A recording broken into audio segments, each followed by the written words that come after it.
This is the 10-Minute Teacher Podcast, episode 678, Mastering Learning Excellence at a Distance. Welcome to the 10-Minute Teacher Podcast, hosted by author, educator, speaker, and mom, the Cool Cat teacher, Vicki Davis. Today's guest is award-winning educator and author Rae Hughart. Rae is a middle-level math teacher and creator of the Teach Further model. She is also the Director of Training and Development for the Teach Better team and co-author of the Teach Better book. Rae Hughart is an innovator, and today she gives fantastic ideas for tracking student learning mastery. The technique she's sharing today got her through teaching 6th grade math at a distance to 150 students. So let's check in with Vicki and Rae as they discuss ideas on how to level up this summer to improve things for the fall. Enjoy! Today we're talking with Rae Hughart, middle education math teacher from Illinois. She's just finished up teaching 6th graders with distance learning. She's also an expert in mastery learning. So Rae, what does it look like to check for mastering of learning in a distance or remote learning scenario? That's a great question to kick off with. I mean, remote learning is so challenging in and of itself, but it actually is challenging because I think educators are striving to not only survive, but start being proactive versus reactive. And I think that mastery learning helps with this because when we can start implementing the best practice elements that we know our students thrive from, even in a distance learning environment, then we can be more successful. So when you kind of look at mastery learning, it's that idea of evaluating student understanding versus task completion. And when we put a focus on truly getting to know what our students know, then we're able to actually evaluate them, give them that targeted feedback, give them opportunities for reflection and goal setting. And I think it goes on and on and on from there. So I would love to encourage all teachers that are experiencing the joys of remote learning to really embrace this idea. Okay, so what does it look like? What did this look like as you worked with your 6th graders? Yeah, sure. So we just had our last day yesterday. I have 150 6th graders, and we actually use a mastery framework that allows students to personalize their learning pathway. So I use something called the grid method. I'm sure you listening, if you want to explore the grid method, go for it, but there's a lot of different avenues to do this. What I would encourage you to do is ensure that your content is scaffolded. So even if you're doing review content or if you're introducing a new idea, you want your content to be scaffolded using something along the lines of, Bloom's taxonomy or Webb's depth of knowledge, something where the students are slowly mastering concepts, each one by one. And when they fully understand a concept, they get a dose of the next one, right? And when you're able to do this, you need to be taking formative checks constantly. So in my classroom specifically, we use Google Classroom to do this. And students were able to kind of go throughout that grid and get feedback based on what they were working on. But the best part of it all is that the framework I personally use has a management piece. And I think that's the hardest part, don't you think? Like tracking and supporting our students' growth at a distance is really hard to manage. So that piece is so important. And we use actually a simple Google Sheet to actually do that. Okay, so give us an example because, a lot of schools said we're just going to focus on connecting. Academics is going to take a backseat. And certainly that's definitely understandable. But what concepts do you feel like that you taught over the last 8 weeks? I focused a lot on geometry. That was a unit that my students would have gotten the opportunity to learn, but we didn't quite get there. And when I was trying to find something to work on with students, we went that direction and we had a lot of freedom to make that choice. But my students take on themed internships. They're all sponsored by local businesses, and we do this through mastery learning. So when we did geometry at a distance, students were actually able to not only learn the material at a distance, but also interact with things in their home, outside, and be able to look at geometry in a new way, which actually served them really well. I'm really proud of the work that they did. Okay, so as you're teaching geometry, how are you tracking in the Google Sheet, mastery, and what does that look like? Great question. I love sharing this with educators. If anybody wants me to send you something, I have a ton of blogs written on this as well. But but essentially all students have the same Google Sheet, and it's a living, breathing document. We talk about how we adapt this document constantly to serve the needs of our students, and everybody gets a row. So you have your name, and then each column is a learning opportunity that students need to complete to prove they understand something. Sometimes there's a teacher check, sometimes there's a peer check, sometimes it's just a goal setting or reflection moment.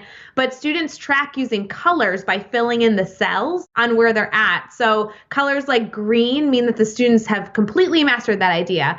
Colors like blue show that they're currently working on that step. And then we have a few colors that actually students manipulate in real time to advocate for their needs. So we use yellow and red to signify that they have a question and how deep that question goes. And we use orange to show that they need some sort of teacher conference. So there's a lot of different ways we use colors to manipulate this document. So not only students are advocating for their needs, but other students can be leaders in supporting those students with that living and breathing document. Super fun. Okay, so I'm fascinated by this. You have the students down the side and you have the assignments or the checks at the top. You could link to that, the 3 dots in Google, you could link to that. But then the kids are basically self-reporting where they are on that based on the color. So just by scanning down that column, you can see who needs help, who's waiting on me, who's having trouble, and who feels good about it. Yeah, and I like it because we link our learning opportunities like you suggested, but I actually just use alphabet letters. So that way everything is so easy. A matches with A, then B, C, D.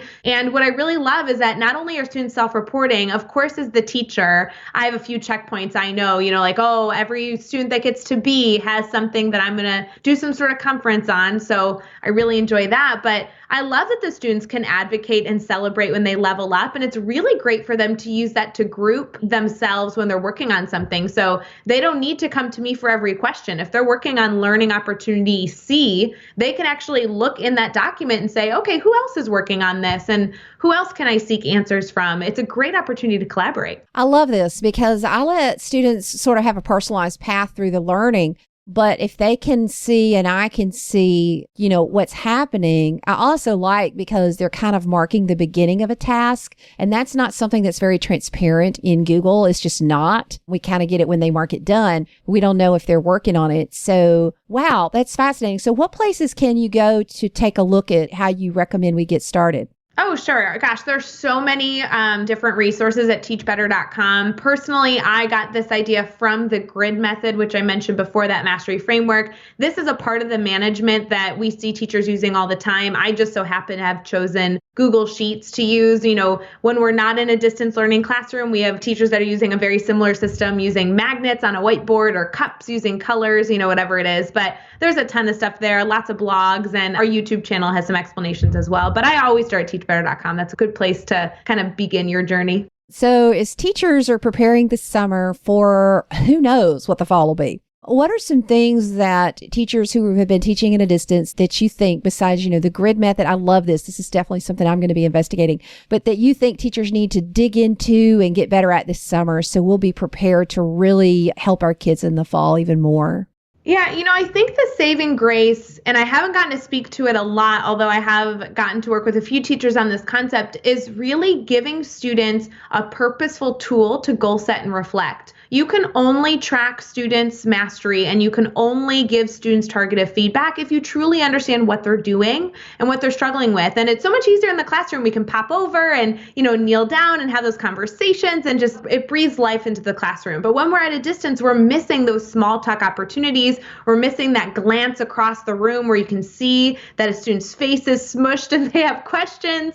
So we need to find opportunities for students to do this. And the way that we do it in our classroom, which my students have completely embraced, they do a beautiful job, is we goal set and reflect at the end of every single learning opportunity. So for example, if a student sits down for 40 minutes to work, it always ends with some sort of goal setting and reflection. If they sit down for 2 minutes to work, it always ends with a goal setting and reflection. There's a lot of tools to use. We love Seesaw, very easy. Students choose their medium. Either they do an audio recording or they type or they do a video, but it gives me a lens of 3 questions I want answered. What did you work on today?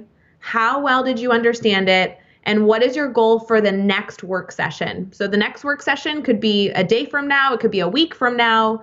But those 3 questions give me the data I need as the teacher to make sure that I'm trying to support them as much as possible. And trust me, I teach 11-year-olds, so I get a lot of conversation beyond those 3 questions, but those are the minimum, of course. I love that. And, I've seen some teachers use the private comment box in Google even for that. But I think every assignment being a reflection is definitely something that, particularly in distance learning, is helpful, isn't it? It's so helpful. And sometimes the reflection is, hey, I did really well today, but holy cow, my brother was driving me crazy. And that's good for me to know as the teacher, like, okay, annoying brother, check. These are good things for me to be able to support them. Okay, so as we finish up, would you give all the tired teachers out there a little bit of a pep talk and some encouragement, because we need it? Yeah, guys, we not only need it, but we can do it. I like to share a story about how I had shoulder surgery last year, and I had a doctor that came in looking at my nerves, I'm sure in a very similar way that we look at our students during a challenging math problem. And he was like, listen, Rae, I have had patients in a worse position than you are, and I've had patients that were more nervous than you. I'll take care of you. We'll be fine. And I think that message, although not education related, is very much how I feel about what we're currently going through. It's a horrible situation. We have a lot of hurdles ahead of us, but don't worry, we got it. And we just need to all come together, work together, and move forward. And yes, that is, of course, connecting and listening to podcasts, but it's more than that. Reach out to people. Ask the hard questions, get those challenging answers, better yet, demand the answers, and let's make sure that this August is better than ever. I love that. And I remember something one of my students wrote many years ago as an 8th grader on her first day of class work. And she had left a bunch of stuff blank because she was confused and said, I don't understand technology. But at the bottom, she wrote me a note and she said, I don't know how to do any of this, but I am not going to worry because you're a good teacher and I trust you. There you go. I trust you. I like that. That's what it comes down to. Thanks. If you enjoyed today's 10-Minute Teacher podcast, why not subscribe on iTunes? You can also catch up with Vicki on Twitter at CoolCatTeacher or level up and learn with her blogs and free resources at CoolCatTeacher.com. Thanks for listening.